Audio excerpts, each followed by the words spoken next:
Aquarius 23, a big bear sitting down and waving its paws. The bear is our animal nature. It's a very powerful image of bear, isn't it? Quietly doing its own thing as long as it's undisturbed, and then really a fearsome force when disturbed, when attacked. Rather similar to the bull in some ways. Now in this case we have the bear sitting down and therefore in a passive mode, but waving his hands about and therefore expressive. So we're examining our animal nature, and having it seated means that it's under our control, and yet having it active is that our animal nature is expressing itself in the world. The image here is of the task we have to tame our animal nature in order that we are in control of it and therefore can use it in the world. If we don't do that, and that animal nature might be anger or sexual passion or rebelliousness or anything, if we don't do that, then we can't use those energies safely. Society will stop us from using the extremes of our passion. Unless we control it ourselves, society will control us. That's what prison is for. Mental hospitals, police force. That's to control the animal passions that we can't control ourselves. If we introduce too much control, then the animal passion that we have is squeezed in a repressed state into non-expression. And that is not okay. Perhaps it's better than letting it out willy-nilly to cause damage to others, granted, but it's still not okay to repress it.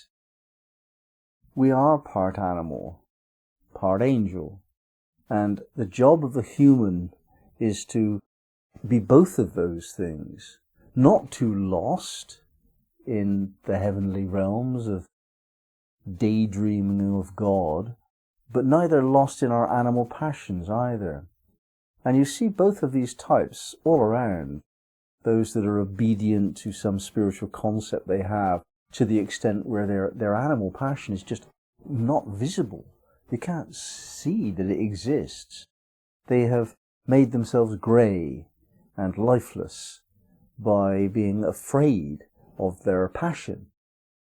And yet those who are liberal in expressing their passion without any sense of decorum or self-discipline or control, then actually they're ugly and self-centered and narcissistic often. And that's not okay either. If we're on a spiritual path, we have to find that place where our power, in other words, the animal passion that we do have, and our knowledge, in other words, our spiritual attainment, are married. And the marrying place is in the heart. The heart is the place where we balance these two things. Now, the process that we go through in order to learn this balance takes us into harm's way very often. And the versions that we might have would be a career, and we put ourselves into the realm of other powerful people competing with us, acting against our best interests very often. And if we win, then the seduction of being arrogant and having more money than we need, and using that extra money for self-indulgent purposes, which are contrary to the soul's desire on the one hand, or building up such a layer of fat that we cannot become comfortable ever again. Very often that fat in our bank account is represented on the physical body in the same way. it's quite a big challenge. It's a dangerous challenge to become successful in the world. And inevitably, when we are on that path of worldly competence, inevitably there will be conflict. It's not avoidable. And really, we don't want to avoid it. We want to face the conflict and resolve it.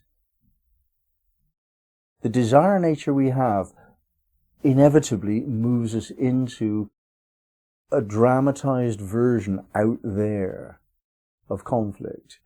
If we resolve it inwardly, then we won't have conflict outside of ourselves. That's the long-term goal. But we can't. We can't resolve our inner conflict, our inner contradictions, our ambiguities, where we want two things equally much, but they're contradictory to each other. They can't coexist. Like, for example, power and freedom. At some point you have to choose between those two. Power in the world takes all your freedom away. Absolute freedom disempowers you in a worldly sense.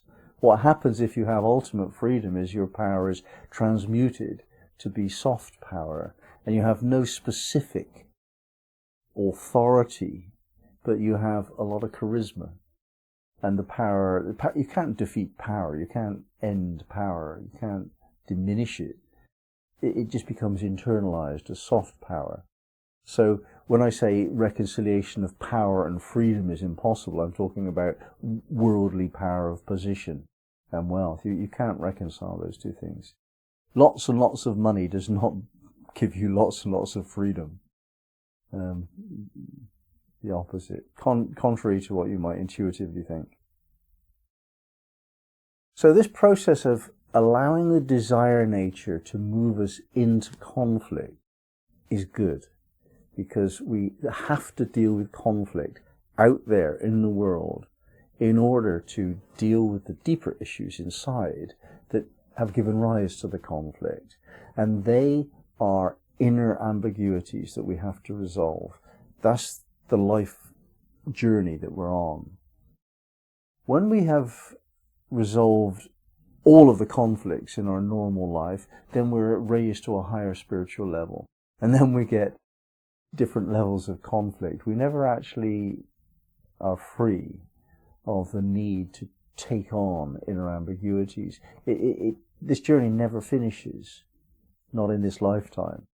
And so we have a definite process of moving towards conflict, resolving it, understanding the lesson, resolving it inwardly, and then moving through the desire nature to another set of conflicts. And this is the rhythm of life, the tide of our life, self-discovery, self-expression. As we go through this desire nature, we're expressing ourselves in the world. Our animal nature is openly, fully, passionately expressed in the world, brings us into conflict. That allows the self-discovery process to move us inwardly to a greater spiritual wisdom. So the balancing of power and knowledge takes place when we have the wisdom to use the heart to inform not only our outer behavior, but also our inner sense of self. Then, when we've done that, our full animal passion is a resource that can project us and our spiritual understandings, our vision of how it all could be the way we would like it to be, into the world, powerfully, effectively, inspiringly. We get to be influential. Other people operate through us. They offer us the use of their power because we give them the knowledge that they need to come to terms with their own power. So we become centers, the central pole around which a group of people circulate. And this adds to our worldly power, which brings us into conflict, which we have to resolve by becoming free of it, and then that becomes soft power, and we become more charismatic as a result of that, and there it goes. That's it. That's how it all progresses. That's how we evolve.